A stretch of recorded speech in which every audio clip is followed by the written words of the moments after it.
So I'll look it up and see if there's some websites that have it to augment it. But what was the one that you liked? This is number 33. Undisturbed calmness of mind is attained by cultivating friendliness toward the happy, compassion for the unhappy, delight in the virtuous, and indifference toward the wicked. That's great. I know. I Isn't feel that like great? I relate to that Right. so much. I don't Say know. it again. Say it one more time. Undisturbed calmness of mind is attained by cultivating friendliness toward the happy, compassion for the unhappy, delight in the virtuous, and indifference toward the wicked. Right. And I feel like one Yeah. big part that I relate to in this is like when someone hurts you, we should not react in, hurting them. We should always react with kindness and or just let it go. That only hurting someone is only hurting ourselves. And could result in more karmic debt. Exactly. Right. Could also cause further problems for you because you create you create the now there's a response. So sometimes the best way, just because somebody does something really bad, sometimes the best thing is just to take it. Yeah. Be like, Let it go. all right, and then block them. Exactly. That's what Block we them got from finding it. nowadays. Right, get that. Right? Well, but Unfriend. think about it though. But blocking and unfriending that's not saying that they're evil or provoking them or whatever. That's just saying like, I you know, go your own way and I go my way. That's all. I agree. They need to find that space or whatever it is. I like having fun with it, but yeah, that's cool. But see how when you read that, like, didn't all of you kind of feel this like, yeah, right? You read it and you're like, although I will say not all the sutras are like that. Some of them are very like esoteric. They get really out there sometimes. But like a lot of them, you read them and you're like, oh, I believe in that. These are foundational beliefs. Because they're core beliefs. They're like elemental human wisdom beliefs. And they're not tied to a religion. They're just tied to East Indian ideology, really. And kind of common sense, too, if you think it through. What they're saying is to put your peace of mind.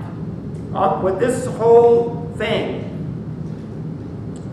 really is going back to is your ability to self-align and create peace of mind, right? That's the whole like martial arts of yoga. If yoga was martial arts, it's closer to like a Tai Chi, like where like if somebody's running at you, you would stand there, and then you would step away and like help them along their way. Like you might, make them move faster as they come at you, right? So with yoga thought, you'll see a lot of this idea of being indifferent, right? And where can we use this the most in modern day? Where can you use it the most? On a daily basis, yeah. I mean, everywhere you go, people antagonize all In the time. traffic is a good one, yeah. Oh, that's a in good traffic. In traffic. Traveling at the airport. At the airport. Oh, that's a huge one. Yeah, in line at the bank or whatever, wherever there is, like, sometimes on certain days there's like a sale, like at the whatever, I'm sure like the James Purse sale. You're all guilty, come on. But you know what I'm saying, where everyone like that was sale and it's like this one designer and the store opens and everyone rushes in, right? That's a good time to be like the Zen, the Gyan master, like, all right, it's really not that big of a deal. I mean, I'm not accusing anyone, I'm just saying, like, I'm using examples. Okay, so read the book, find 5 that really hit home for you. They're in there. They will be useful in your life, regardless of whether you are a yoga teacher or not, doesn't matter. They will come in handy. I use those sutras.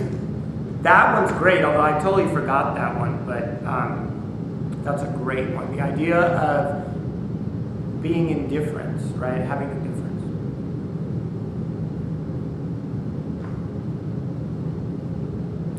we're going to do with the critique, okay, so I want to talk a little bit about, so today the critique of voice, technique, props, restorative, asanas, etc., etc. Now, the main function of what I'm teaching is mainly for the style of power yoga, but to at least introduce so that you don't leave the class not knowing what's a prop? What do you mean a prop? We need to know what a prop is. So for here, really the only props that we use are the blocks. That's pretty much all we use. But there are many props. A chair, a bolster, a blanket, right? A strap, a rope, a bench could be a prop, right? A weight could be a prop, because the dumbbell you could turn on its side, and that could be a prop. I've used them before. I use the weight like where you pass it through your legs when we're doing like some of the sequences. Those are all props. They could be considered a prop. Although, what it is how you're using it, right? So a weight, if you turn it on its side, now it's a prop if you're putting your hand on it. You're using it to prop yourself up, right? So props, and we'll go over that a little bit more. We'll do a little bit with the blocks. But again, I'm not the only reason I use props is so I can show you how to get away from them, basically. Like to get you to the point where you don't need props. There are a lot of teachers that don't use props at all. There are teachers that use props every single class. That'll be a choice that you'll make there.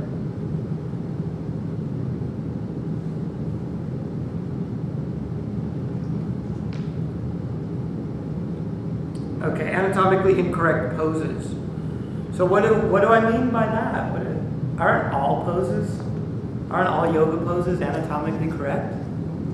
Not if you're not doing it right, I guess, right? I don't know. What do you guys think?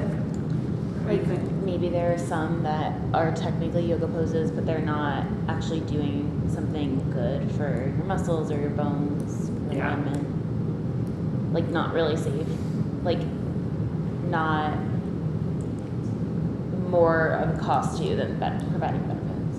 Right. Have you guys ever seen that dance? It's called like bone breaking dance, or like not break dance, but it's like bone breaking.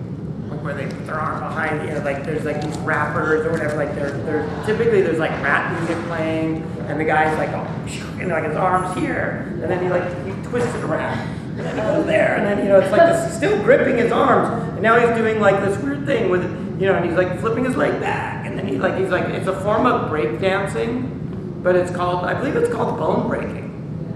Yeah, it's called bone breaking.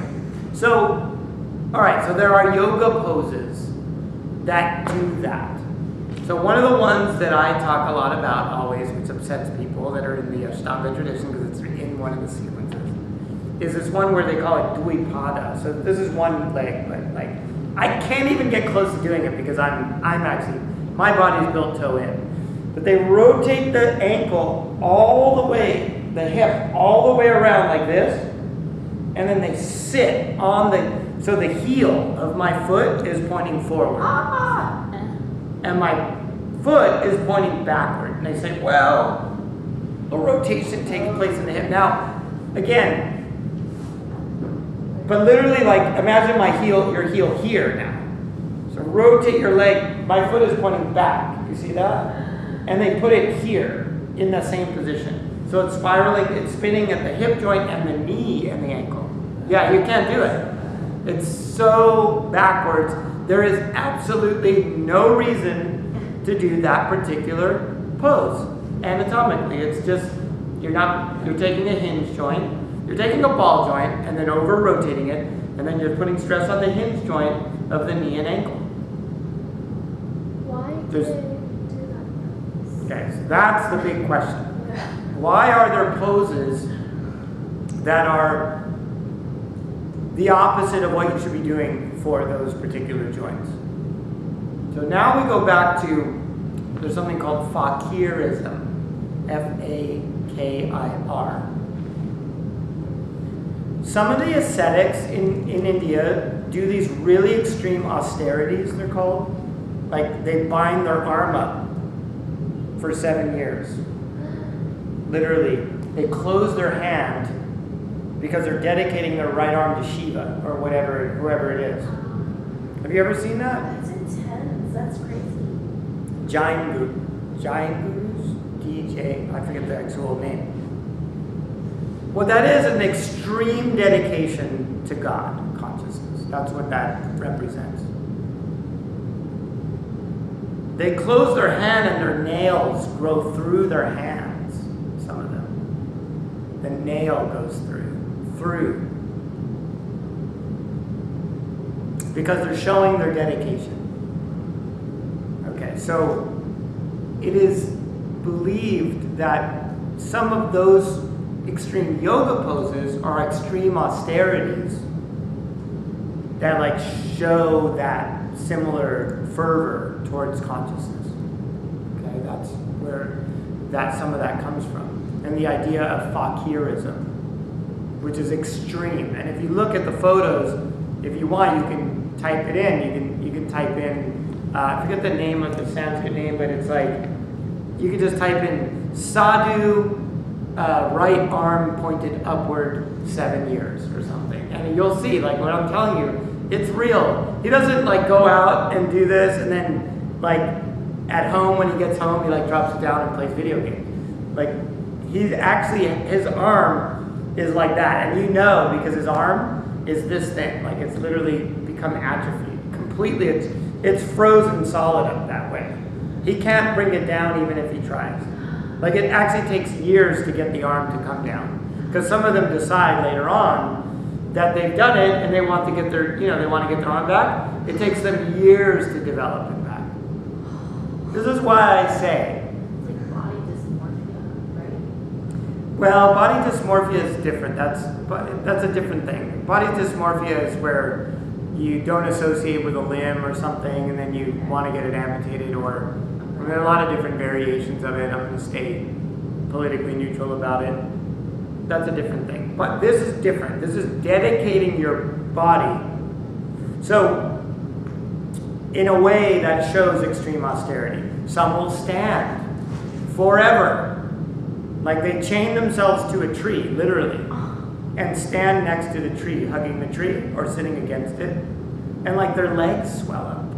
Like this one guy, like his leg is like huge. He's like dedicated, so he's a guru. He's like, and the town, there's a whole story, there's a whole documentary about this guy. And like the town like begging him, like, cause he's such a nice teacher, like some of them are really nice, like they're just good people. They just really into this thing. Like they're like, yeah, I'm a good person, but I'm standing for the rest of my life for world peace or whatever. And they just do it. And like, it's not fake. I mean, it's real. This is not charlatanism. These guys really do this. And you can see it. Like you're like, please sit down. Like put your legs up, do an inversion. It won't do it. So bring the blood back to So this is why I say it's very important to know like what is healthy for you and what isn't, and like the styles of things that you choose to do, and choose not to do. Like, they're really important, and to see that extreme asceticism and austerities are not always healthy for the body. And just because it's yoga doesn't mean it's good for you. And just because it's an old tradition doesn't mean it's good for you either. Right? That is an old tradition that's been done for thousands of years. Does it mean it's healthy? Does it mean something that you should be doing? Right? Probably not. Same thing with certain poses. Rotating your arms all the way backwards, doing even bone breaking. Like that's not a healthy form of dance. That is going to cause some damage to the joints. Because you've seen the skeleton. We already looked at like how the bones are sharp on one end. Because that end isn't supposed to be on the polished part of the joint. It's supposed to be pointing outward. So when you rotate the hip all the way around, there is a sharper point that's going to push against the joint. Can you do it over years and years of practice? You can. There are people that can rotate all the way back. As the rotation takes place in the hip. Yeah, what about the But you can stick your that one isn't that extreme. That's not that extreme? Okay. Not really. It's Like, not that extreme. Like I could almost do that pose. Almost. Like at one point I could put both my legs behind my head. Like that. Okay. It's not that extreme. Okay. Rotating the other way starts to get a little more extreme. That one is still it's still not too bad. So that one is still anatomically correct? Is it correct? It's hard. And it's a hard term to say. Like, it's very extreme. It's extreme. But remember, your spine is flexing forward too. So like your neck is flexing forward. I'm not warm, but like, you know, I could put my leg behind my neck. It's not that extreme. And then they like lift themselves up. Yeah, lift your body off the ground. Yeah. I was looking at the live on yoga. Is that what it was? All Yeah, the he does poses a and bunch stuff, of and I was those. like, gosh, this is intense. It's extreme athleticism. It is. It's very extreme. Like that's, you don't have to do that. So.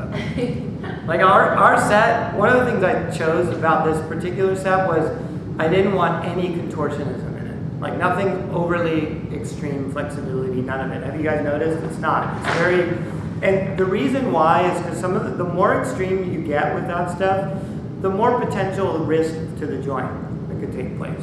And I'm not willing to do that in my particular style. Although I am into extreme athleticism, I don't want to do anything that, if you travel around the world, like you may teach this style now of yoga wherever you go, I want it to like spread health and well-being around the world, not extreme, like, you know, doing stuff where everyone's injured. The people that did those really, again, now I have many years of experience with this. Those people that did those really extreme high-level poses, those guys were all injured. All of them. I mean, really, I could say, like, I didn't meet any of the high-level Ashtangis who didn't have injuries somewhere. You know.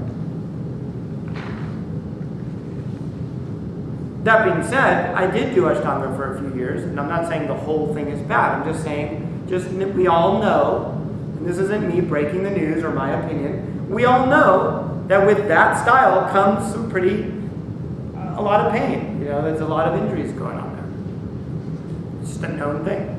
So, this is in my opinion. This is what I've observed. Okay, what's another anatomically incorrect pose? I named one or two. What's another one that might be potentially dangerous? Looking up to the sky? That one, your body can do it, but over time, it could perhaps cause some, in all of your poses, that's more of a percentage of people. It's not really anatomically incorrect though, because you can do that pose and you could develop the neck strength to do it. The reason that I have you looking down is it's safer. I'm playing it safe in the style. I'm playing it very safe because the more people too that get injured in your classes, it's not good. It's, you know, you don't want people getting injured. But I wouldn't say it's incorrect. So what is an anatomically incorrect posture, like the broad sense of the term? Is camel anatomically incorrect? I wouldn't say it's not. Although the general consensus of doctors that I have interviewed about yoga say that your spine shouldn't bend backwards more than 30%. In camel, we bend about 90 degrees. It's far beyond 30%. 30 degrees. I feel a lot. 30 degrees. What? I definitely do more than 30% sometimes when I'm like stretching my back. It feels so good. Yeah. So if this is 180, then, so like let's say this is 180 degrees, or straight, let's say this is 0 degrees, this is 90 degrees. That's 45, okay? And 30 is about here. It's a very mild back bend. Yeah. Camel technically is way beyond that 30 degrees. Now, we're yogis, again, these are for averages. So it's a blanket statement. There are very few poses that are anatomically like incorrect or super dangerous. They're usually the extreme austerities. The rules that I use for that are, is it assisting the joint in its natural intended rotation or articulation of that particular joint, or is it like contrary to what it's supposed to be doing? If I'm trying to take my ankle and my knee and rotate backwards, right, where I'm putting stress sideways on a hinging joint, that would be anatomically incorrect. because I'm trying to make the joint move, spin, basically, where in fact it's a hinge, right? And that's the problem with that particular state What's pose. the name of that one? Which one? The pose that you just talked about? The one I'm talking about is, we call it Dvipada. Dvipada. 2 foot. Dvipada Pada Konasana. That's the Sanskrit name. 2 foot bound angle pose.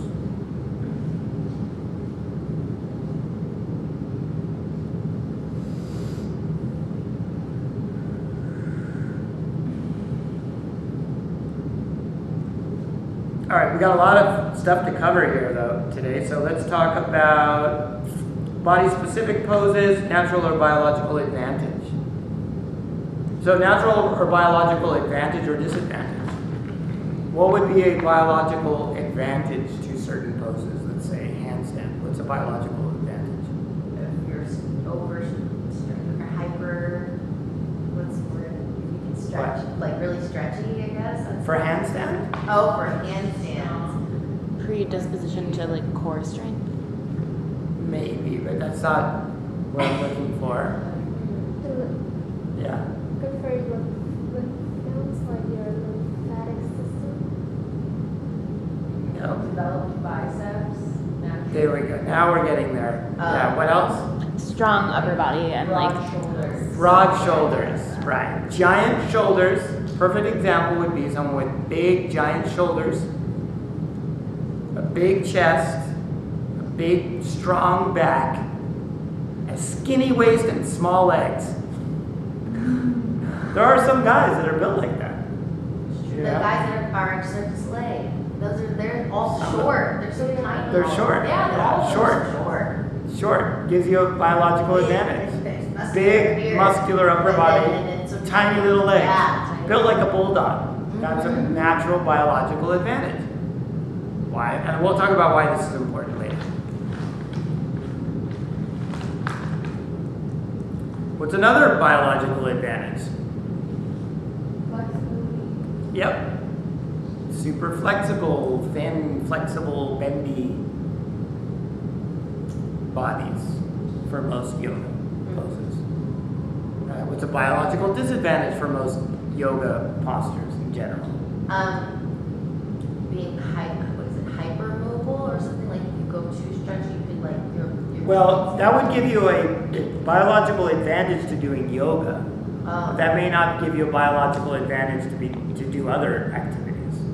Yeah, ligamentous laxity. Is that what that is? Yeah, ligamentous laxity. So it's actually okay for yoga to do that? Well, it would give you a biological advantage to do many poses, to be super flexible. I'm not saying it's okay. I'm just saying Okay. if you're really, really overly flexible, there is potential danger for dislocation and things like that. You know, you may not be as strong. I typically try to strengthen my students that are really overly flexible. Because there are a few. I've had just a few women in the studio that were so flexible. I was like, you are just you just have there's like no limit to your body, you're so flexible. And she's like, I know, that's why I'm doing power yoga. I want to strengthen. And I said, yeah, that's good that you're doing power yoga because I don't want you to get overly flexible. A biological advantage could be, a biological disadvantage for most yoga poses would be a weightlifter build. Somebody who lifts big, heavy weights all day long. It's built like a big square refrigerator. Those guys struggle in yoga because their muscles They don't learn to so stretch tight. enough. They don't stretch. They don't stretch at all. No, I Let's don't be think real. so. I don't think Those they guys, stretch. most of those guys, I know because I've worked out with them for years. They don't do any flexibility. Most of them, training is non-existent. So they come to do yoga next to Suki here, and Suki's like rocking all the yoga poses. Those guys are dying because their little legs, their little chicken legs, have to carry this 200-pound torso throughout the whole class. Yeah. And so they have a biological disadvantage. Just not. Built the right way. Yeah. Different build. They're imbalanced in a lot of ways. Yeah. They can be. They're very top heavy. Yeah. Top heavy, yeah. All about the arms and chest. They just get into it. It's called bigorexia. There's a term for it. What is it called? Bigorexia. Oh, Yeah, bigorexia. I see it a lot. I'll bet in the gym, right? Because you work out. Oh yeah. I see it too all the time. They look at me and they're like, "We'll get you in shape, scrawny boy." You know, and I'm like, I don't want to be like, you know, You're like, I don't want need all to that. be big and buff. Like Yeah. I don't need that. So, body-specific poses. So, body-specific just means, this happens to me not all the time, but sometimes I'll have somebody come in, they'll be like, oh, I just really want to, I can't wait. Like, do you think I'll be able to do the jump through by next month? And a pike position into handstand by like the following month? And then I look at them and I'm like, and usually like, I don't discourage, but what I want you to be aware of as a teacher is, would it be wise or healthy to help that person on that journey? Another one, a 50-year-old woman who decides suddenly, all of a sudden, out of nowhere, she wants to be a contortionist. And she's 50 or 45 or whatever, 48. And you're like, you know, why do you want to be a contortionist? She's like, well, you know, I do this special dance. It requires this and that. I need to be able to do this, like put my head through my legs and look out the other side with my feet, you know, right by my face. And like you're like, okay, let me see your back bend. And she does a back bend. She has trouble going to 25 degrees. Okay, so like that. This is really tight. You have to consider her age. Again, you know, this is. People might get upset about it, but the bottom line is, if you haven't been doing it for 50 years, and you decide now at, well, let's say 45 years, you decide now at 45 that you want to be a Cirque du Soleil contortionist, it's probably at that point in your life, that ship has sailed. Yeah. Okay? It wouldn't be, there's a disadvantage to that level of athleticism that's capable of that particular body at that time in their life. Had they come to you at age 13 or 14, okay, maybe then, yeah, they're young enough. Better they came to you when they were 5. That stuff you have to do when you're really young. Like the parents have to be stretching them at that age to be contortionists, generally, not always, generally speaking. Okay, so biological advantage. Another one too, you get a student that says, you know, I've been really working hard, I've been working out a lot, I'm not really losing a lot of weight, but I want to look like Twiggy. Is like a person that always comes to mind, is that name. Do you guys all know who Twiggy is? She's the one who started the skinny phase of the last 50 years or 40 years. And you look at her and you're like, and she's built more like a wrestler, you know. She's built thicker, you know, thicker squat body, kind of short legs, very square waist. You know, you have to be very careful in these scenarios. But again, it will be harder for that person to get thin, and then you also have to decide whether you want to be a part of that or not. I don't usually get too involved in that. I'll usually say, you know what, you need to hire a nutritionist, talk to somebody else. If it's something that I don't want to get involved in, I don't tell them they can't do it, because I don't want to discourage them. If that's their karma, they want to do that. I usually don't advise against it, because I feel like, you know what, maybe I'll be wrong, I don't know. But I don't have to also like lay into it either. I don't have to be like, yeah, do this, do that. You know, if I don't believe that it would be healthy, I usually don't get involved. If it's within reason, or they say like, I might say something like, I can help you lose 10 or 15 pounds. That I can do. I don't know that you're gonna look like Twiggy or not, but I can help you lose a few pounds. I'm not gonna, is that healthy? Okay, so biological advantage. You know, that comes to natural or biological advantage. Some people's bodies have more trouble and they should not be super skinny. They just shouldn't be. They're just not, it's not healthy for them. It's not healthy to be super skinny if your body type is not supposed to be super skinny, maybe. right? It could be they're starving themselves. They become like almost anorexic. That's not right for them. You don't have to play into it if you don't want to. Just because you teach fitness, just be stubborn about it. You may not have as many people in class. That's the price. But you probably will have a longer career.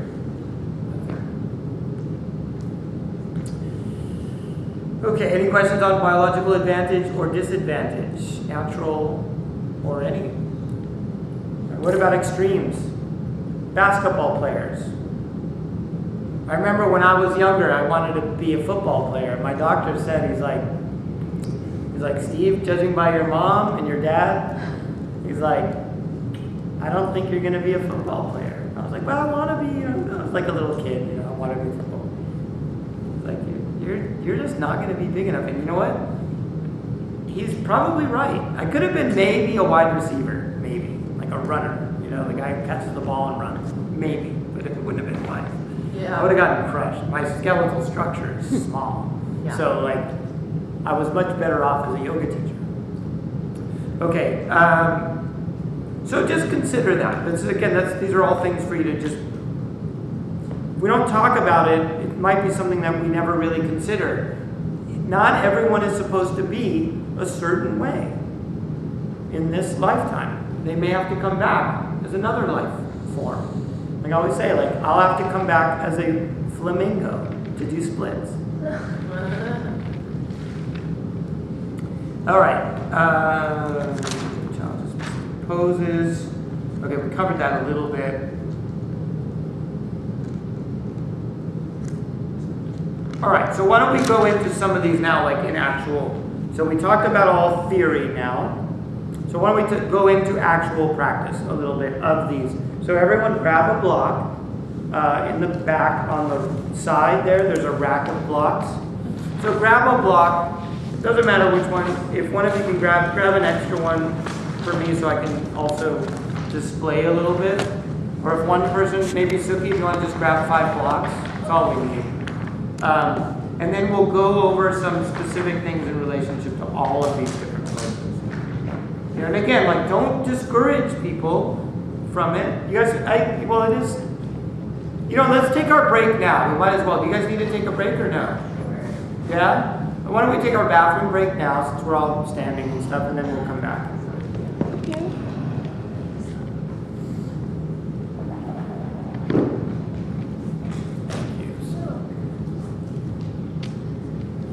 So if you have anything to say, just tell us. I know, I won't hold back. Hold back a little bit. Not It's too much. really hard. It's a really cultural thing. I was raised not to, Not to make waves? Yeah. I know. So, It's tough, but it's a good practice.